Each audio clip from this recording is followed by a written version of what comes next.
We are joining you live tonight for my professional property series.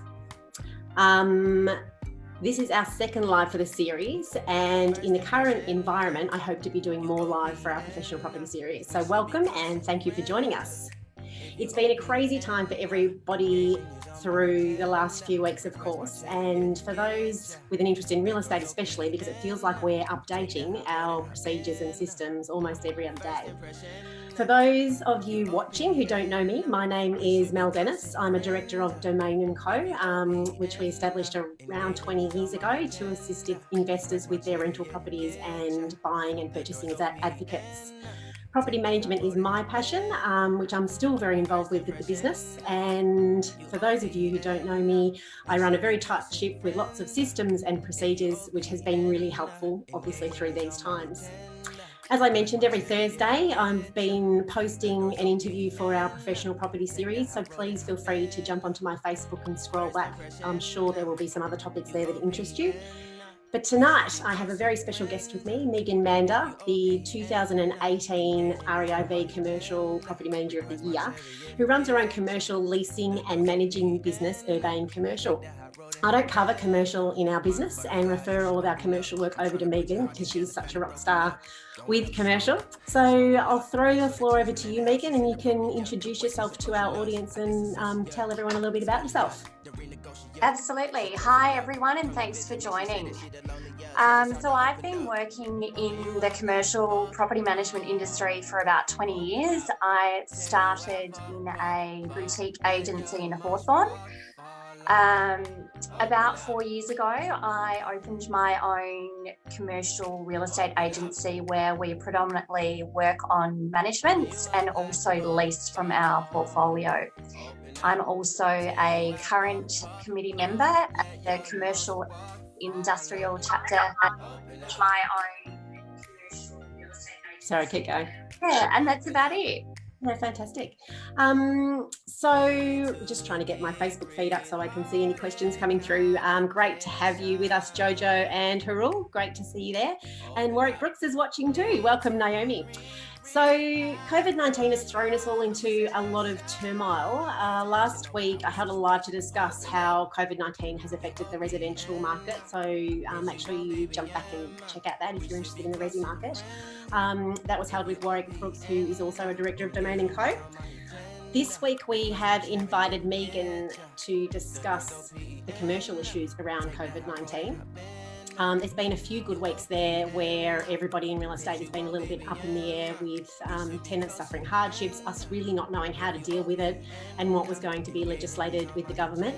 Yesterday, we had the big announcement on the renters relief package, which probably hasn't really helped us a lot yet, and will be interesting to see how that's legislated. They did announce the Commercial Code of Conduct a couple of weeks ago, or a week and a bit ago, Megan. So initially there are a lot of businesses affected by that, weren't there? Yeah, so I guess part of the COVID-19 issues. Yeah, so we started to see a lot of tenants contacting us, I guess, as soon as the restrictions were put in place. So we were sort of a bit like the residential tenants and agents were, where there was nothing, I guess, enforced by the government. But last Tuesday, they did announce what we know as a commercial code of conduct. And that conduct essentially are good faith leasing principles that a landlord and tenant must follow with their negotiations for any rent relief. So what we need to do is first establish if the tenant falls under that code of conduct, and then we know if they fall under that code that they've suffered a loss of 30% at least, and then we need to look at, or we need them to quantify any further loss above that 30%. The code then says that the landlord must waive a portion of the rent and they must defer a portion of the rent, and that's based on the loss that the tenant has sustained. So instantly a tenant qualifies for this if they qualify for the JobKeeper program. That's exactly right, yes. And so that is an instant 30% loss of income? Yeah, so we know that if you're entitled to the JobKeeper stimulus payment, then you've already proved to the government that your revenue is down by 30%. So we know that their loss is 30%. And so then that would mean the landlord has to defer 15% of rent and waive 15% of rent. That's exactly right. So if we're just looking at that 30%, then the landlord needs to waive 15% of the rent and defer 15% of the rent, and the balance of that 70% the tenant should still pay. Yeah, okay. So if the tenant has had a loss of more than 30% in their income, they obviously need to show proof of that. But for example, if they had lost 80% of their income or 100% of their income, 100% of income lost, the landlord would then have to waive 50% of the rent? Yeah, that's exactly right. So if a tenant can demonstrate, and we know that there's absolutely some businesses that have lost 100% and they've proved it to us, then the landlord must waive 50% of the rent and defer the balance of the 50%, and that needs to be paid back over a period of time. Yeah, wow, that's amazing. We've got Carly and Lana and Sophie watching us. Thanks for joining us, guys. So there's going to be some owners who can afford this, I'm sure, but what happens if an owner can't afford it? Yeah, well, that's a good question. We don't really know. I guess the principles of the code say or suggest that various authorities, like it's a domino effect. So the tenant loses and that has to be passed on to the landlord. The code then says essentially that the bank should have to suffer some sort of loss as well, the authorities, the State Revenue Office, and we know as of yesterday that there's some reductions in land tax. But I really can't see a bank waiving 25% of someone's mortgage where the landlord has had to waive 25% of the rent. I mean, I just can't see that happening. Absolutely. It's going to be very interesting to see how they do legislate it, that's for sure. Yeah, it is. And I guess we're waiting on that to happen, and we know that that will happen on the 23rd of April. We've had a question through from Selena. Thanks for posting, Selena. She has asked, are we expected to go off a tenant's word that they have lost a certain percentage, or do we ask them for something from their accountant? How are you going about proving their loss of income? We're absolutely not going off the tenant's word. So just going back to the JobKeeper payment. So we know if they're entitled to that, it's a 30% loss. And that's already been proven, hasn't it, to the government to be entitled for that JobKeeper program? Yeah, that's right. So if they're claiming above the 30%, then they need to demonstrate that to us. So what we're talking about at the moment is that a tenant would need to give us their financials. We're looking at January to March 2020. We'd look at January to March 2019, and we'd also look at October to December 2019, and perhaps even the year before. We may look at P&Ls. It really just comes down to the tenant's business, because it might be a seasonal business. There might have been fluctuations in the business already. So they need to demonstrate that the loss is incurred because of the restrictions put in place by the government caused by COVID-19. So it's not word. We can't take their word for it, unfortunately. It's made the job of a property manager so much more than what we ever thought it would be. Yeah, absolutely. Yeah, I don't know how the bags under your eyes are going, Megan, but mine are certainly getting darker and bigger by the moment. I'm hoping no one can see them, actually. Great concealer. So this has to start now, even though it's not legislated yet. That's my understanding? Yeah, so the code was announced on the 4th of April, and it suggests that it came into effect on that day. We are actually expecting that the legislation will be retrospective. So we're not sure, how far it's actually going to go back, because some businesses started sustaining losses much earlier than when the government put in place the restrictions to shut down businesses and things like that. So I don't know, that's a whole nother can of worms, so we won't get into it. But Yeah. Harul has asked from what date the code of conduct's applicable, but I think we probably just answered that. Yes. It's loosely said around the 4th of April, but there has been a lot of businesses forced to close down a lot earlier than that, not just close down, but restrict their trade quite significantly, from gyms and nail salons that have closed right down to, coffee shops and restaurants who can only do the takeaway trade now. Yeah, absolutely. Great to see you watching, Tabor and Billy and Darren. Thanks for joining us. It's great to see you too, Chris. Tali has asked if you anticipate more commercial properties hitting the market after these announcements. Or maybe not even after the announcements, but they've got to kind of get settled in and see what they can afford. Yeah, look, it depends if the question is based on leasing or sale. I think we'll see an increase in both. With the code, a tenant is not able to walk away from their lease. I mean, that's what the code says, but who knows what will happen. So we probably won't see an increase in properties on the market from a leasing perspective until the pandemic is over or until the restrictions are lifted. Unfortunately, I think there's some tenants that may not actually ever open. Yeah, it's a pretty sad state of affairs, that's for sure. Megan, commercial tenants pay a security deposit, which is similar or the same as a bond in resi terms. In normal situations, how is the security deposit used or drawn upon? Yeah, so we hold a security deposit or a bank guarantee to secure the obligations of a tenant under a commercial lease. The code says that the landlord is not able to draw down on that security deposit as part of these principles, which I just do not agree with, because under an existing Law Institute lease or REIV lease, when the tenant defaults on their rental payments, the landlord has a right to draw down on the security deposit in order to remedy that breach. Now, if the landlord has to waive a portion of the tenant's rent, that's fine. That's obviously what the principles say.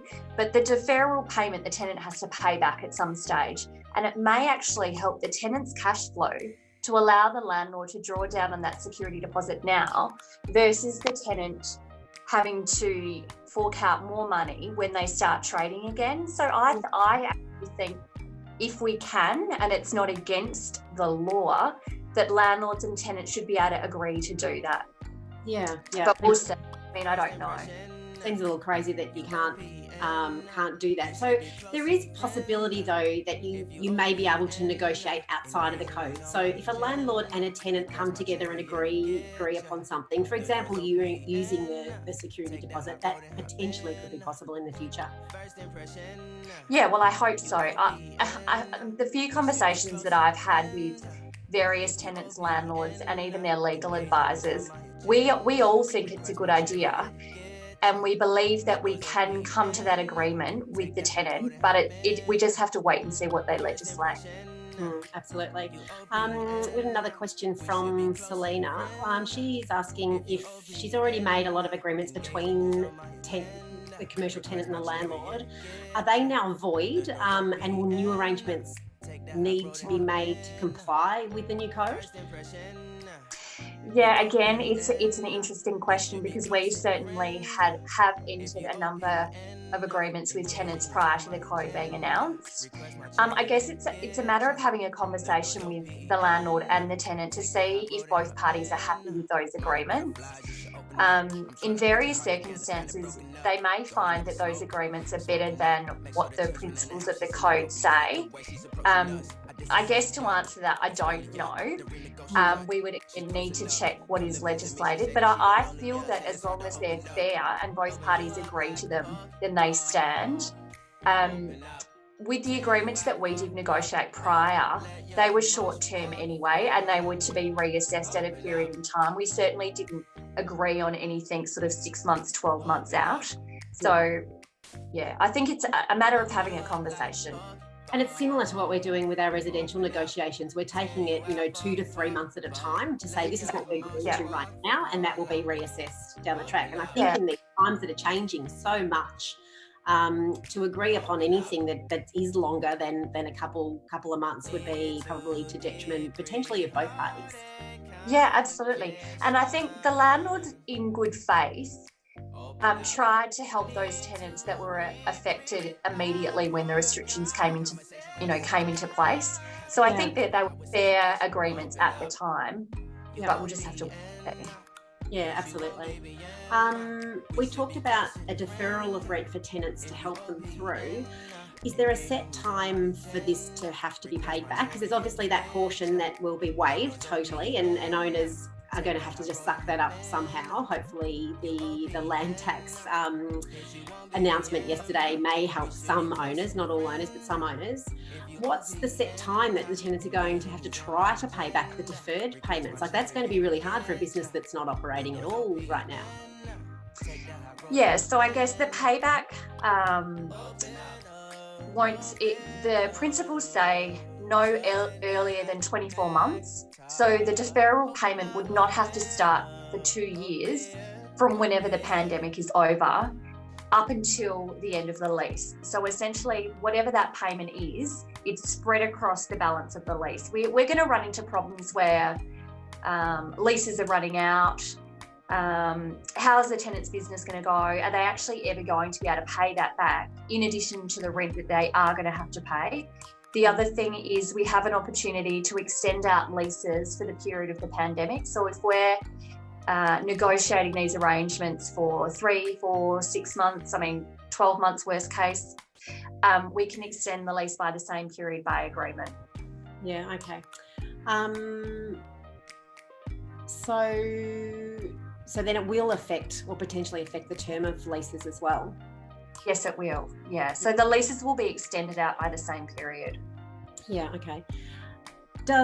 Andrew has asked, does the rental deduction extend to the outgoings for the net leases? How are the outgoings handled? Yeah, the principle is actually a little bit contradictory on the outgoings. It doesn't apply, the discount doesn't apply to the outgoings.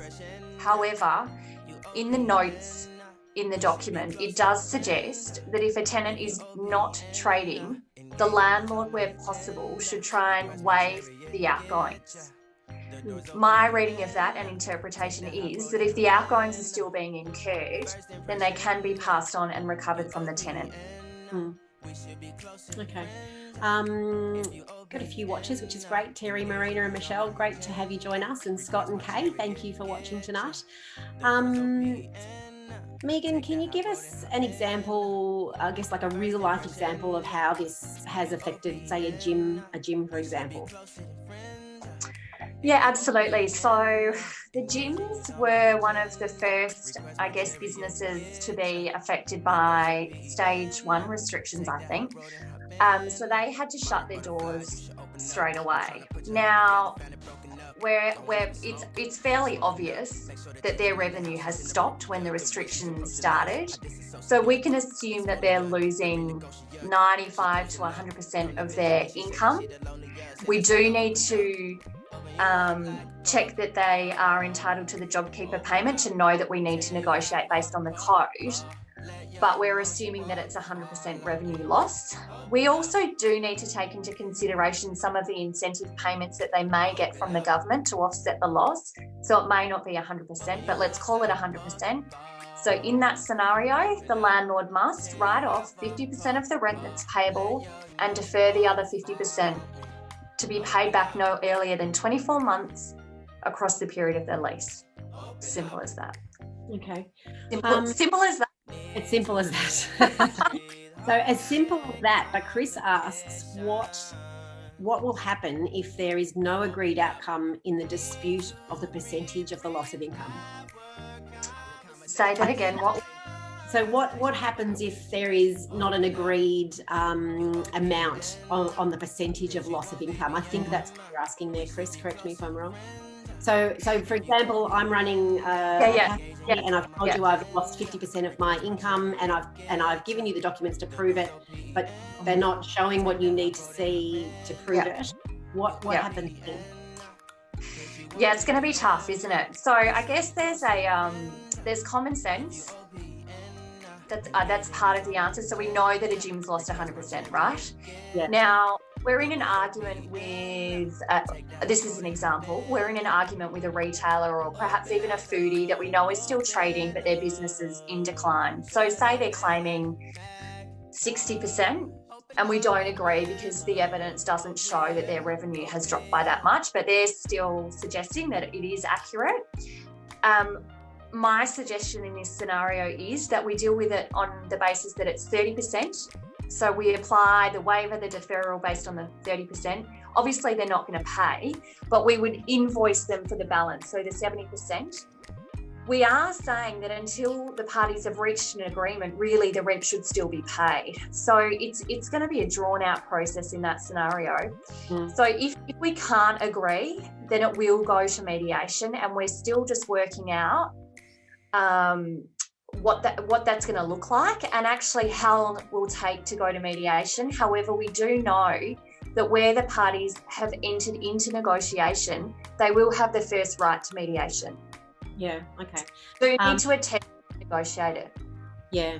Tali's mentioned that her gym's still doing online training and many members are still paying full fees. So if you've got tenants as gym companies, then watch out for those because they still may be earning some money. I do have tenants as gyms, and look, we have a good relationship with our landlords and tenants, and we have asked those questions, and we're well aware that they're still trading, but obviously their turnover is significantly down. Absolutely. Jamie's had a comment and question that he understands that the inclusion of not increasing rents during the pandemic, and he assumes for rent increases already put into place. So I guess if you've already got a lease in place with the written in lease of market value, whatever is written in the lease, does that mean that now is totally cut out? Yeah, so the code says that we can't increase rent during the pandemic period. So if there's been a rent increase in April, it needs to be withdrawn. We're still a little bit unclear what it means. Does it mean that we never have a right to increase the rent? So when we start trading again and, the tenant resumes normal business, can we then increase the rent in January? Not backdated, of course. We're just not sure how that'll work yet, but absolutely from the 4th of April onwards, we can't increase any commercial rentals. Yeah, which is most likely going to be while they've declared it a pandemic, perhaps, is how I'm looking at it. Tanya, no problems. Thank you for joining us. She just said thanks for doing this, and welcome, Peter. Jamie said, sorry for the second question, Jamie, but you can ask 10 questions if you have 10 questions. We're very happy to answer them. So are you still applying for the code in good faith, or for those tenants that are not applicable for the JobKeeper? For example, a sole trader running a little retail business. So this is something that comes up in our chat a bit later, but what happens to those businesses that don't fall under the code? Yeah, look, it's tough, isn't it? And again, it comes down to the landlord and the tenant. We don't have to necessarily comply with the code. However, it's recommended that the same principles apply, and there will be those small businesses, the mums and dads that don't employ anyone, that are not entitled to the JobKeeper and are actually, I guess, suffering, maybe not more, but they're not getting those incentive stimulus payments from the government. We're sort of finding that those negotiations are taking place anyway. And look, I think give the code. I think all landlords should be aware of the code, whether their tenants fall under the code or not, because the same principles really do apply for the loss. Yeah, absolutely. And Chris has asked, will the code apply equally to retail and non-retail commercial leases? Yes. Yep, okay, great. Yep. Andrew has asked, or just about assuming that income is gross income and doesn't take into account the additional costs some tenants are incurring. For example, restaurants going to deliveries are now incurring the Uber Eats and Deliveroo costs, which are so expensive. Go and pick up your own food, people. Look, interesting. We just need to, I guess, look at the financial situation overall. Yeah. Absolutely. So we've spoken a lot about tenant hardships and proving, I suppose, their hardship, what process do you have in place for a tenant to prove their financial hardship? Yeah, so we're looking at a couple of different things. Obviously, the 30, I'm hoping that most of them are 30%, so it's really easy. But that's not going to happen, is it? It's really just about demonstrating the loss. It's also looking at, I think, as I said before, what incentive payments they have received from the government. Now, tenants are not all that willing to hand over financial documents because it's obviously confidential.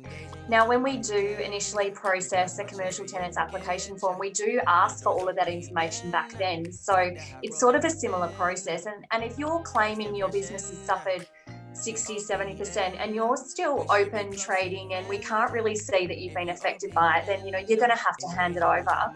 We have also spoken to an independent accountant and will offer to some of our clients that as an option, that an independent accountant can look at those documents and give us, I guess, their breakdown and take on what the loss is, and then we'll go to both parties and talk to them about that. Yeah. To try and be independent. Yeah. Jamie, Harul has just posted that sole trader partnerships and trusts can be entitled for JobKeeper payments. So have a chat with your accountant. Harul is a fantastic accountant, so he will know what he's talking about. And he's posted there. So if you do need any help with that, feel free to jump in the comments there and perhaps send a PM to Harul. Thank you for your comment. So yeah, assessing that financial hardship is going to be a really tough call. I know with our resi tenants, some of them are being a little bit less forthcoming in showing us bank documents and things. But really, as a tenant, if you want to get a rent reduction, you need to be able to prove it. So there should be no reason to not hand over those financials because they are kept confidential in the office. And as you mentioned, Megan, we do ask for those documents when someone moves into a property. So to supply them at the start of a tenancy and not through a tenancy, when you are suffering financial hardship and wanting the owner to help you out, then I guess the more that they can supply to support their case, the easier it's going to be for us as property managers to be able to negotiate that with an owner who is able to negotiate it. Yeah, absolutely. And I think everybody is a little bit sensitive about the situation at the moment because, their businesses and their lives are being affected by these changes. So, yeah, they will have to hand over that information. Yeah, and look, it's easy. It's going to be easy to start with, I suppose, because if you're eligible for JobKeeper, it's an automatic 30%.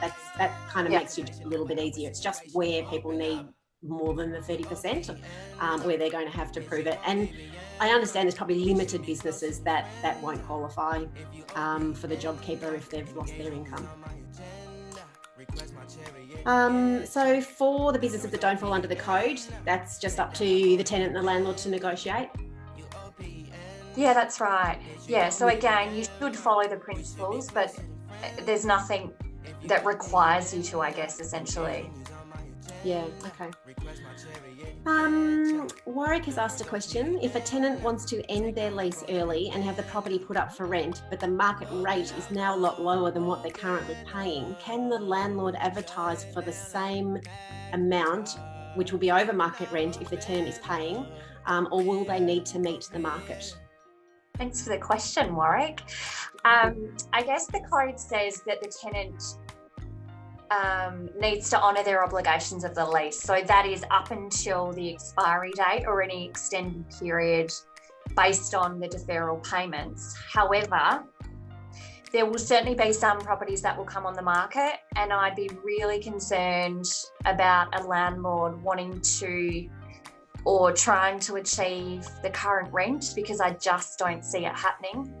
However, we need to mitigate the landlord's loss, and if a tenant's moving out, essentially we've got to try and achieve the same rental that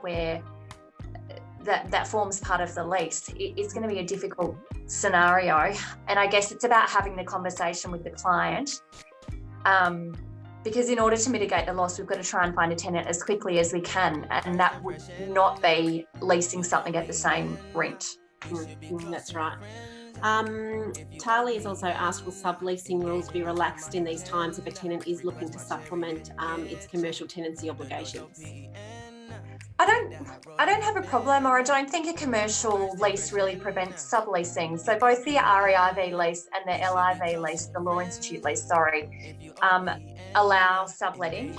It just means the tenant remains entirely responsible. So the tenant on the lease remains responsible, and they have the contract with the subtenant. So yeah, we don't have an issue with approving subtenants. I mean, I think it's slightly different in residential, but commercial, you're sort of protected already. Yeah, okay. So it's now been over a week since the announcements were made to make things a little bit clearer for commercial leases. How are you finding your negotiations going so far? Do you have many that you're negotiating with? We have a significant number of commercial tenants that we're negotiating with. I guess it's just the nature of commercial. Their businesses and their trade has suffered. Look, it's been good to, I guess, have some clarity for both the landlord and the tenant to say, here are the rules and this is what we need to do. Now it'll be, we need to wait until the JobKeeper application opens, which is on the 20th of April. So we'll know somewhere between the 20th of April and the 1st of May which tenants are entitled to that payment. And then we'll know, okay, we need to negotiate based on the code. We've already had those conversations with landlords, tenants. They're already aware. So I guess we're just waiting also to see what the legislation says and what we sort of can and can't do and how we go about it. Yeah. Anthony's asked, how will you apportion the deferred rental of the 24 months when we don't know how long this loss will be for? That's a tricky question to answer now. Yeah, look, exactly. I don't think we know, because we don't know, is the deferral payment or are these incentives based on 3 months, 6 months? So I don't think we can really document anything until the pandemic is over, because how can you determine what's the global figure of loss of the deferral that needs to be paid back? So I think whilst we will determine what percentage loss for this period the tenant has sustained, what might it be for May, June? I think it's going to change. So yeah, I think it's going to be a long process to finalise the negotiations for each tenant. Yeah, it's how long is a piece of string at the moment. Paul, Michelle, thanks for watching. Andy, great to see you there. And P, thank you for joining us tonight. Megan, how do you see the commercial landscape changing post COVID-19? I don't want to answer the question. Oh, look, it's obviously we're all concerned. We already know that the retail climate was tough beforehand.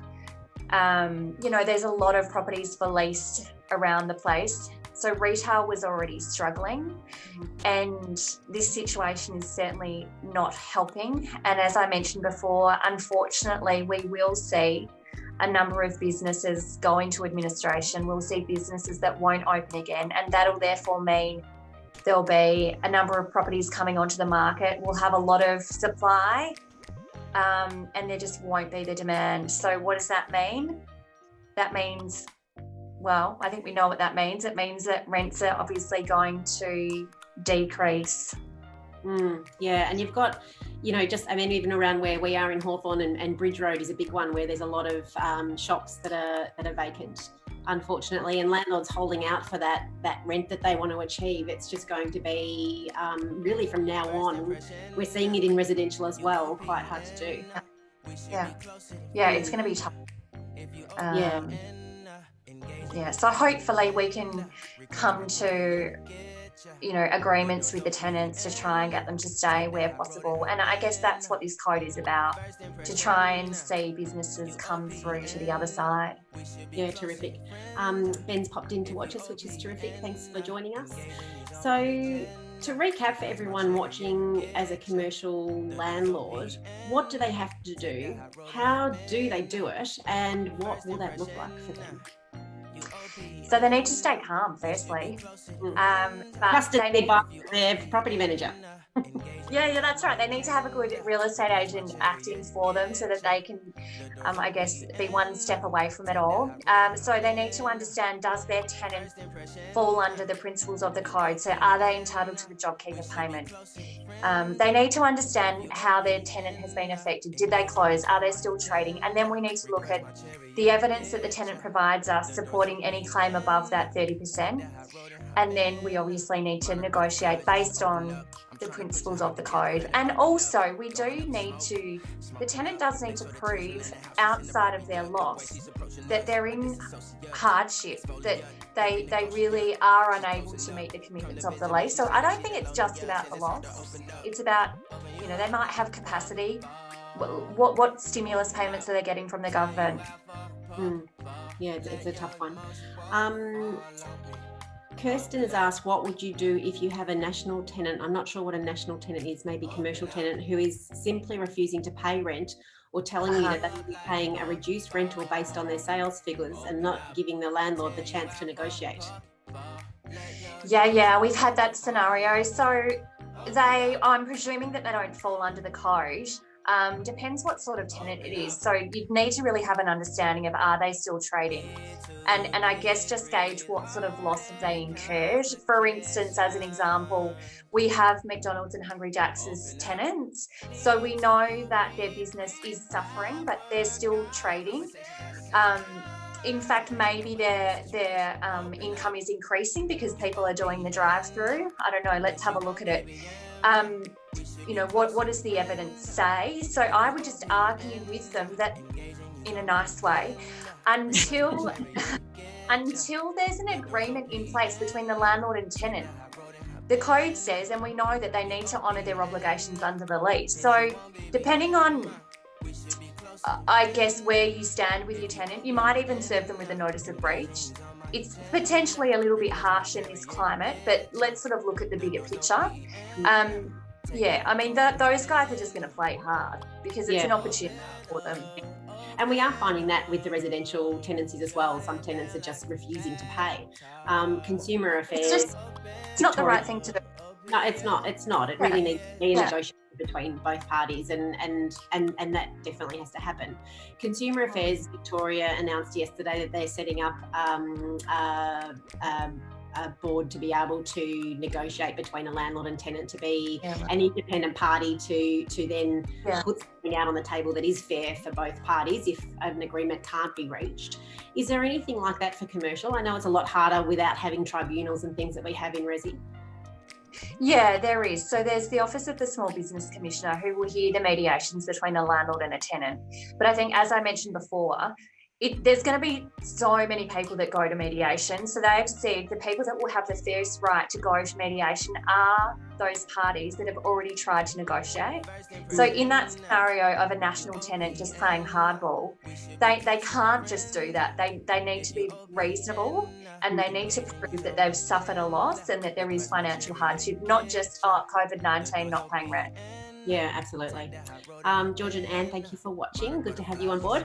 I think that by the time we get to those negotiation bodies, they're going to be looking at what negotiations have been done to date, and those who have tried to negotiate will be seen favourably, I imagine, to those who have played hardball and not supplied the evidence required and decided not to pay their rent. I'm sure that won't go down very well at all.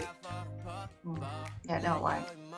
Well, I don't think there's any more questions coming through, and we kept you longer than I thought we might tonight, Megan. So I just wanted to thank you so much. I know you're a super busy woman right now with all of this going on, but thank you so much for joining us. I hope everybody watching has got a good deal of knowledge out of this, if they're a commercial landlord or tenant, and it will be posted onto the Facebook page. So please feel free to share it. And as I mentioned, 8 o'clock Thursday, for as long as I can, as long as I've got subjects and people who want to chat with me, mostly live for the short term, I suppose.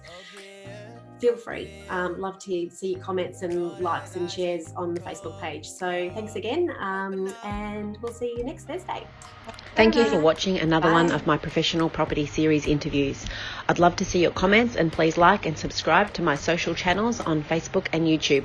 I welcome any suggestions for new topics too.